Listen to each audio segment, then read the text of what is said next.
Welcome to the Reality Revolution. I am your host, Brian Scott. And today we're going to talk about the law of receiving. Let me ask you a question. I want you to think about this question throughout this entire episode. Are you ready or willing to receive? I imagine you are familiar with the maxim, it is better to give than to receive. You've probably been taught about the importance of giving. I have talked about it. Giving to others can feel rewarding. Receiving can also. We are grateful when our partners are generous, our children considerate, and our boss is appreciative. Yet how often have you turned away what people offer you? Whether it's a compliment, picking up the check at lunch, or even an apology. How many times have you wanted life to give you, but found yourself saying, "Oh, don't worry about me. I'm fine." It's the equivalent of the old martyr joke. That's all right. I'll just sit here in the dark. What happens when you don't have experience in receiving? Be sure to check out my episode on the art of receiving, and I have talked about this in detail because one of the key principles of prosperity is really asking yourself, am I willing to receive? Am I ready and willing to receive? What happens when you don't experience receiving? You're likely to believe that wanting something for yourself is unseemly at best and greedy and selfish at worst. You shouldn't burden others with your troubles. Or people who achieve success without help are admirable. Those who achieve success while enduring significant hardship are even more admirable. You've said those things. You are also likely to feel comfortable asking for what you want unless the following conditions are met. It doesn't make other people uncomfortable, upset, or angry. It doesn't interfere with what people want for themselves.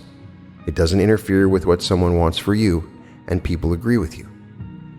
However, when you are the one who wants to give, it's easy to see how silly it is for someone to refuse what you offer, whether that is assistance of some kind or a gift.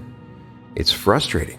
Interestingly, a person who rebuffs your help is often the same individual who frequently complains, "I feel taken for granted and unappreciated. No one takes my needs into account." Of course, there's the classic story. A man and his family are trapped in their house with rising floodwaters closing in fast. "Please help us," the man prays to God. And after a while, someone comes by in a rowboat and says, "Climb in." "That's all right," the man replies. "Go help someone else. I'm praying to God who will save us." He continues to pray. The waters rise, and the family is forced to crawl up on top of the roof. The man continues to pray. A helicopter flies overhead, and the rope is dropped. "That's okay, go help someone else. I'm praying to God who will save us." The helicopter moves on, and the man continues to pray, all the way up to the time that the waters rise, and the family is drowned. Shocked, the man later complains to God, "I have served you faithfully. Why didn't you answer my prayers?" "I did," God replies. "I sent you a boat and a helicopter." We want life to give to us, but we turn the gift away when it shows up. Now, I'm not talking about taking. I'm talking about receiving. I believe there's a difference between a taker and a receiver. For every giver, there is a receiver.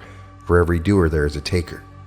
When we give or receive generosity, we vibrate to the same chord. We are a melody of one. Do you think the word giving is something someone does? Many of us make little, if any, distinction between something that is done because we want to do it and something that is done because we believe we have to do it. Even so, how you feel after doing something for someone who has an attitude of ingratitude is likely to be markedly different from how you feel after giving to someone who is sincerely grateful.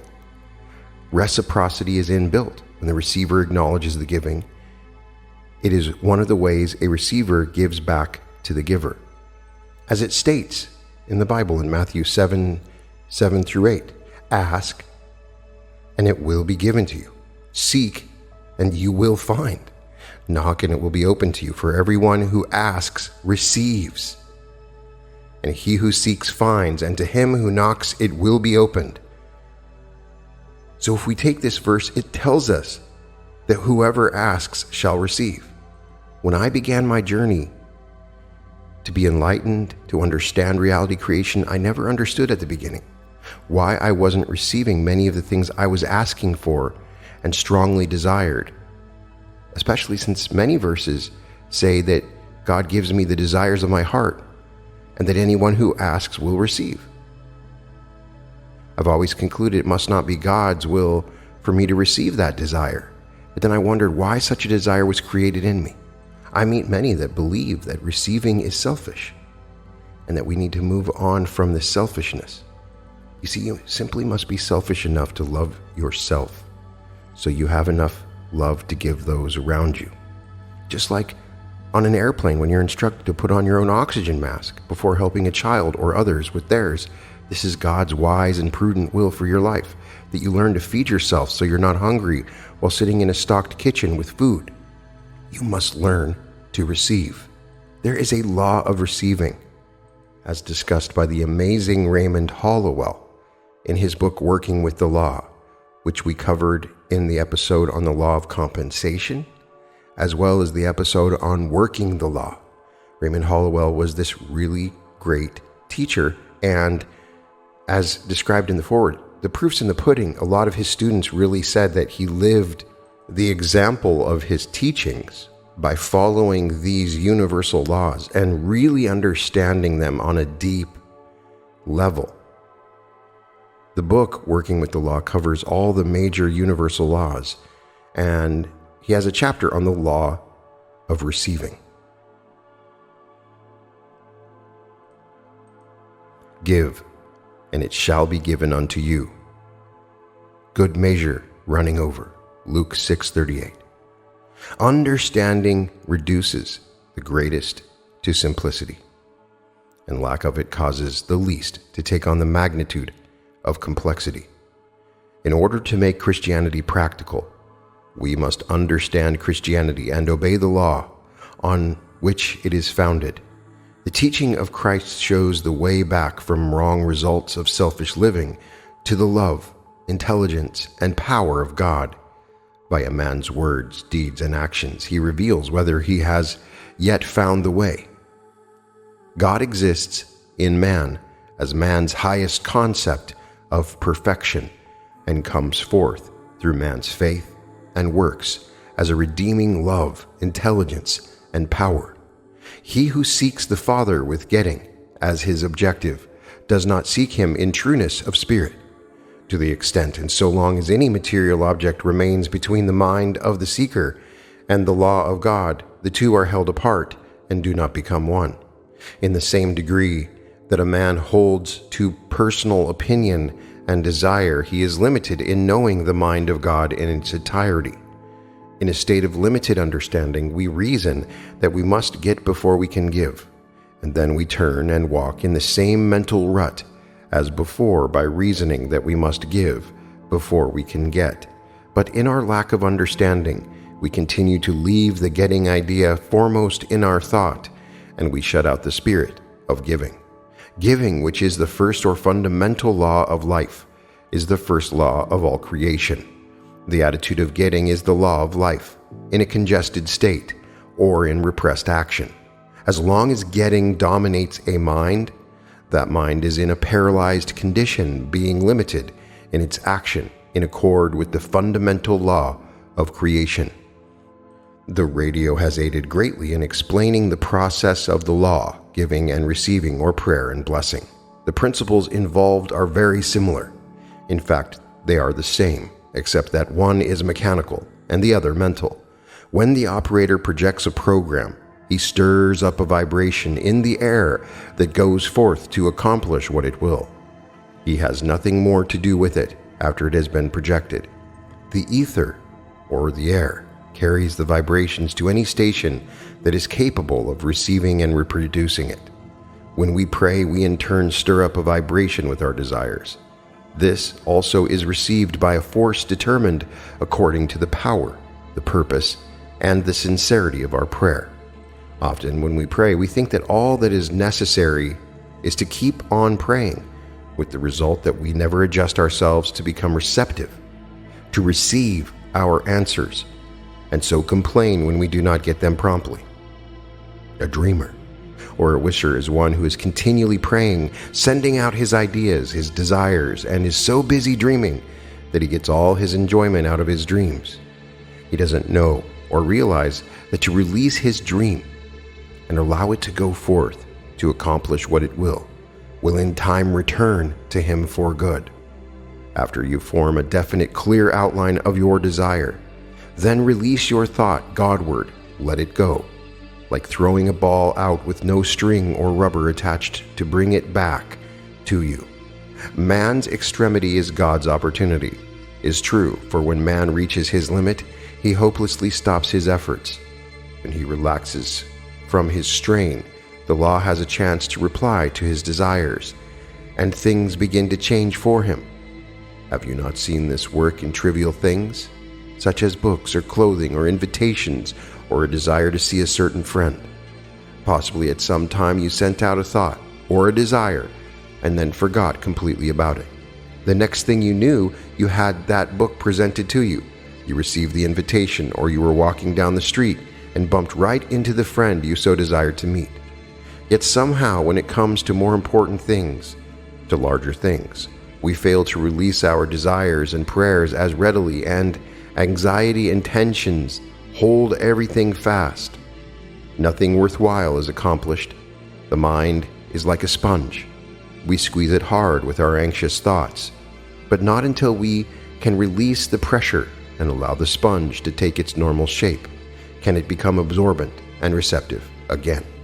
When we have expressed our needs through prayer or otherwise, some believe that is all we must do. On the contrary, we are working with the law that is definite and active, and this is only the beginning of our work. The principle of life upon which this law is based is clearly written. It reads, "Give, and it shall be given unto you, good measure, pressed down, shaken together, running over." Giving always precedes and predetermines the reception, whether you are giving your thought, your word, your service, or your deed. Some folks may consider this law as a two-way law. That is, half the time you should be busy giving, and the other half of your time you should be receiving. It is like the proposition of heat and cold. They are two sides of the same law. That is, if we concentrate upon cold and hope and pray to get heat, we are likely to freeze to death. What we must do is to give all our thought and effort toward building a fire or seeking that which will create heat to warm us. If we concentrate upon receiving, not giving any thought or idea or desire to build upon, we in like manner may perish. The law says it is more blessed to give than to receive. And as you freely give, you freely receive. Unless we are free to extend or give out our desire, our good, the law will not have any pattern to work with. It cannot proceed to supply any need without a pattern. Many try to work the law backwards, and for that reason get little or no result. They say to themselves, "Well, after I get, then I will give." If you wish any good thing, you must give some good to build upon. A young man gives his girlfriend a gift, a paste diamond. Later, when he got into financial difficulties, his friend, most anxious to help him to tide over, wrote a kindly note and wished him every success in meeting his obligations. She enclosed the gift he had given her and suggested that he sell it to satisfy his need. The young man was sorry that he had not given his friend a diamond of real worth. He got back at a time when he needed help most, that which he had given out, an imitation instead of the genuine. When we speak of giving, most people have a tendency to think first of giving their money. Money, an object of human affection so passionate that men will slay and steal to gain its possession, is by nature so obedient to our will that we can hold it gently in our hand or fold it fondly in our purse without feeling any resistance from its nature. With all the selfish getting ideas which man attaches to it, man has not changed its nature or its purpose. What does money get out of constantly giving itself into hands that so eagerly grasp it? Nothing. Nothing beyond the joy of giving itself in the fulfillment of its mission. Man may do some terrible deed to obtain it. He may pay for it for something detrimental to his progress. But in all these exchanges, man, not money, loses value. Just as the sun shines on the just and the unjust alike, so money passes through the deserving and undeserving hand to accomplish its work. Its purpose is exchange without discrimination. Leaving the latter to the mind that is using it, money goes merrily on its way, losing nothing in self-value in giving itself. Money came into form to fill the need for exchange, and on that purpose, it is all intent. Let our attitude toward it be what it may. Money will remain true to its nature as long as it is needed by its master man. If we fail to pay full value in an exchange, we fail to understand the prospering law back of the idea. Money represents the law of services. Its value is the estimation of worth placed upon it by the mind of man, while its form is designed to ensure the easiest exchange. When we give our best in some useful service, forgetful of self, concentrating on the joy of giving instead of concentrating on the returns, we find that our purpose and the purpose of money have blended, and we come together in righteousness and eternal good. So often I hear people say, well, I do give, and sometimes until it hurts, but I seldom see any sign of a return. There is a right way and wrong way to give. There is a careless, impulsive giving, and there is a careful, scientific giving. When we give to a person or group of persons where we are retarding progress, we are wasting our substance. Where we give to one who doesn't put forth the effort to help himself, we need not expect a good return. Nature does not support a parasite or loafer, but she gives her energy to the ones who are struggling forward. She lets the parasite and the loafer see that she will help if they put forth the effort to help themselves. But with us, if we support a loafer in what he is in, how can we expect any good returns? Rather, the loafer becomes arrogant and demanding for more and more relief, until we wonder where and when it will end. A woman once gave her daughter, when she married, a home fully furnished, and set the son-in-law in a good business. The business from year to year was always needing more funds to carry it over, and she continued giving her money to him until it was almost exhausted. When she had gotten down to a small income and living in one room, she wanted to know why she was not blessed for her generosity. She gave as she thought best, but it paid in losses and bitter words. The son-in-law demanded more help until she had no more to give. Then she was unwelcome in their home and invited to leave. Her mistake was in her judgment. She was as much at fault as the dependent son, for she was part of the cause of his failure. I directed her to stay away from the young couple and let them sink or swim by themselves. I was sure they would find themselves. She followed my advice, and within a year the young man had put his business on a paying basis. For the first time it was operating at a profit. The home life was restored to a normal state, and all were happier because their efforts were being directed into right channels. The young man was proud of his efforts that enabled him to make good on his own merit. A practical interpretation of the law is, when you see someone making an effort to help himself, that is the time to assist him, but do not give of your substance to those who will not help himself or at least try. The latter try will not only misuse your gift, but will abuse you if and when you cease giving. Jesus gave his substance always where it would do the most good. He fed the multitude because they were seeking good, not because they were begging food. Nowhere do we find him giving as much as a thought to anyone except those who desired to improve and grow. He cautioned others about unwise giving. Do not throw your pearls before swine, lest they trample them under their feet and turn and rend you. He meant simply, do not give your substance to anyone who cannot appreciate it or improve with it. It is as foolish as giving a child a loaded gun and expecting him to realize the danger as you do. Sooner or later, the child, through lack of appreciation, will either hurt someone or get hurt to the sorrow of all concerned. You cannot build something on nothing and expect something in return. If in your giving there is no principle of good in some measure, no matter how small, to add, then you are casting your pearls away. You are wasting your substance. Many have found tithing a successful form of giving, but the questioning mind wonders, why would tithing be more potent than any other form of giving? It is more potent because you touch the law of giving and receiving in a definite, orderly, or systematic way of giving.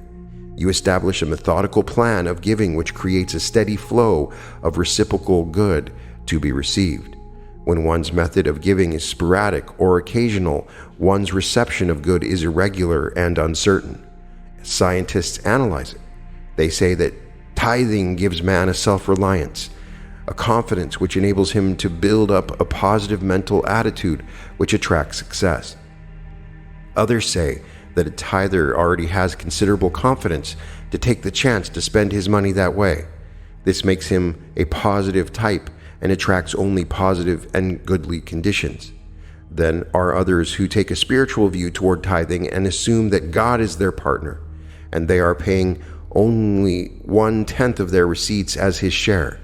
Then too, some make the mistake in tithing when they give for selfish gain, or when they make a bargain of it. Remember, it is not the money you give. It is the idea back of the giving that is so vital. If you give money and the idea is wholly one of bargaining, your mind is not free. Therefore, your results cannot be free and full-flowing. Tithing, no matter what one may think about it, if one thinks at all, has a tendency to bring man into line with the law of giving, and his results will be in proportion to the honesty, sincerity, and spirit of his gift. Jesus praised and blessed the widow who gave her all her mite into the church coffer, but criticized the rich man offering his bags of gold. Why do you suppose he took exception in this case to praise the lowly gift of the widow? He knew the law of giving was in action. It was the spirit of her gift that prompted his blessing. When John D. Rockefeller was a poor boy, he was able to apply the law early in his life. When he earned his first money, he kept a record of his givings and his receivings, and he kept a ledger all through life. It is known that he gave away more than $500 million. Possibly we can judge why he received so much to give. But after we give, that is not all we must do. Our next step is to prepare to receive the response or results of our giving, and to receive, as the law states, good measure, pressed down, shaken together, and running over. This is the most interesting part, because our preparation shows our active faith. Instead of rocking and waiting, we are preparing and working. This in turn enlarges our view. It stimulates our interest. It disperses our doubt and fear and energizes our power of reception. This was clearly illustrated by Elijah the prophet, when the 3 kings came to him and asked him to pray for them that they would be victorious in battle and they might have rain to supply their soldiers and animals. Elijah told the kings to go back to their camps and prepare for the morrow, prepare to receive the water they asked for by digging ditches. Now, if you've ever been on the desert, you will know that it was mostly foolish idea to dig ditches in the sand and expect rain to fall, but the kings did as they were told. They prepared for the rain by digging the ditches, and clouds gathered and rain fell, and the ditches were filled. The men and their beasts were satisfied, their thirst was quenched, and going into battle strengthened, they were victorious. Elijah, knowing the law, instructed them to prepare and made the way easy for them to receive. The key to the law, then, is we are continually drawing into life what we give and expect, whether we attract good or bad. It is governed by the same principle. You have probably made the remark, "Oh yes, it is just as I expected," and especially when some unpleasant condition or circumstance arose. You invited the condition just because you gave out the thought of expecting it. You can also expect good to appear on the same principle, and you can help it. come to pass by the method of your preparation. Many failures and demonstrations are because we do not force our expectations to keep space with our desires. Very often we desire one thing and expect in our hearts another, which creates confusion. The Master said, "A house divided against itself cannot stand." When a mind is confused, there is no cooperation, nor is there united force to attract the strength it requires. Positive mental radiations will drive away all clouds of doubt and fear, with confident expectation that all things will work all right. You operate a law that can and will put matters right. There is a power within greater by far than any difficulty that you can ever meet. That power will never fail to see you through. You may ask, can I desire things not ready for me to have? Can I ask too much of the law? Does the law withhold things from me which are not for my good? True desire represents the urge of life, seeking a fuller expression, and is kept alive by continuous expectation of its fulfillment. It brings to us ways and means for its manifestations. The principle explains no desire is felt until the supply is ready to appear. No mind can be conscious of a need or of a desire unless the possibility of its fulfillment exists. Your prayer, your desire, and your inner urge are like a magnet, and the stronger they are, the stronger the power of your magnet, and the greater is its attraction. You cannot ask too much of the law, for it is unlimited, and the supply is inexhaustible. You can get only what you can conceive, what you can understand. You can get only the equivalent to what you give. The law does not withhold any more than mathematics withholds its numbers. You may receive some things that appear not good, but yet good may come through them like mistakes in mathematics. Whereas you make many mistakes, the mistakes enable you by their correction to better know the law. After you have made one or several corrections, you will never again repeat the same mistake. So in that way, the law has served you well and has supplied you with a greater knowledge. The Lord loveth a cheerful giver. The law serveth a free and willing giver. Whatever you give, give it with a free and willing spirit. Give it out with no obligation or dictations attached. Then it will come back to you unburdened with obligations or restrictions of any form. He who gives much receives much. To give your best is to receive the best in ratio to the degree of your giving. The reason why so many people receive little is because they give out so little. They are poverty-stricken because they refuse to give. Whatever the nature of your possessions, give, and give abundantly. You are to give of your life, interest, energy, thought, ability, love, appreciation, and helpfulness. In giving of your life, thought, and love, in doing gladly and well whatever you may be called upon to do, you express your best, and the more you give, the more you receive. This does not mean that you are to give to the selfish and thoughtless, but to so order your life as to make a full and proper use of your energies, faculties, and talents in useful living. If today your abilities are small and your powers insignificant, begin now to make a more thorough use of them, and they will grow.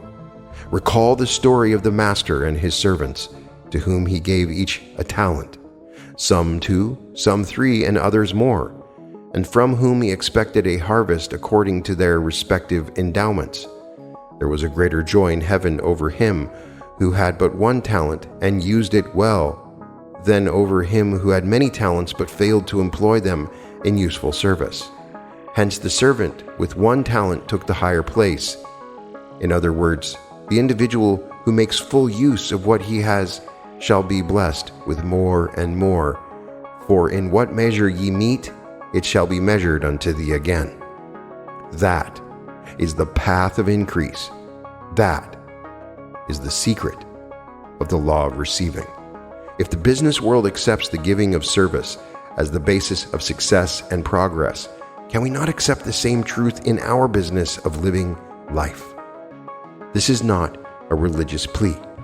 This is good logic, or plain common sense, for if the law works in one department, it surely will work in every department, wherever we choose to apply it. Whatever you desire in the way of health, success, happiness, riches, or power, start toward it. Start it on its way by this procedure. The law works. The results are sure because a natural principle is involved. You may proceed without doubt or fear to desire and to expect all the good you can realize, use, and enjoy. When the mind of man becomes unselfish to the point of yielding to the law, man has been born anew. For his attitude toward the law himself and his fellow men has changed, and his affairs take on the character of his newness of thought. Giving. To get he had tried, yet his store was still meager. To a wise man he cried in a voice keen and eager, "Pray tell me how I may successfully live." And the wise man replied, "To get you must give." As to giving he said, "What have I to give? I've scarce enough bread, and of course one must live, but I would partake of life's bountiful store." Came the wise man's response, "Then you must give more." The lesson he learned to get was forgotten. Toward mankind he turned with a love new begotten, as he gave of himself in unselfish living.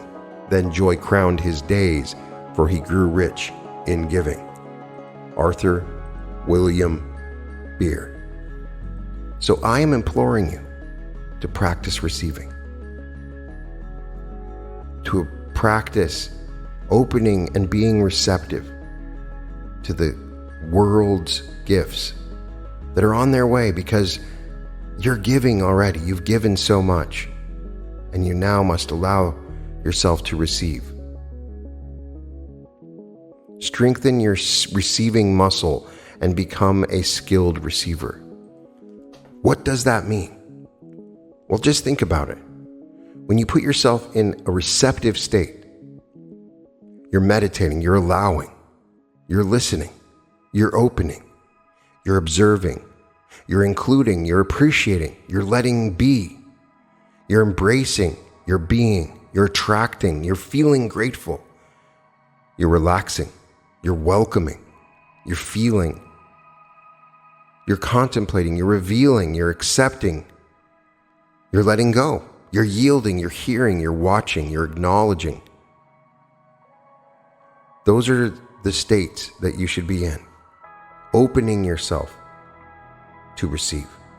As Hollowell points out, you get what you give. But a lot of times, people give so much and they never receive because they don't feel that they're worthy enough to receive that thing that is coming to them. You must have a willingness, readiness to receive impressions, ideas, experiences in your life. You must be receptive to the universe and its wonderful miracles. You must become receptive. I want you to accept all compliments. I want you to count your blessings. Write down what you're grateful for. You start to see what you've already received. Try to avoid complaining. Sometimes you receive things in ways that you may not be entirely happy with, but you still received. Be open to it and avoid complaining. Complaining scares away your goal. And be receptive. Write down what it is you want to receive on a piece of paper. Put it in the comment. I am receiving, and write whatever it is. I'm going to scan through the comments. I'm going to see you receiving those things. And I want you to receive these things. I implore you. And every time you breathe in, I want you to understand you're receiving. Breathe in. You're freely receiving every time you breathe in. You're constantly receiving. Every time you drink, you're receiving. Every time. The whole world is constantly giving to you, and you should be aware it's time for you to receive. You can find all episodes of The Reality Revolution at therealityrevolution.com. You'd make me really happy if you checked out my art. It's so awesome. I'm adding new stuff every day.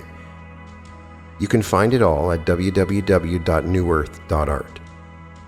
And welcome to the Reality Revolution.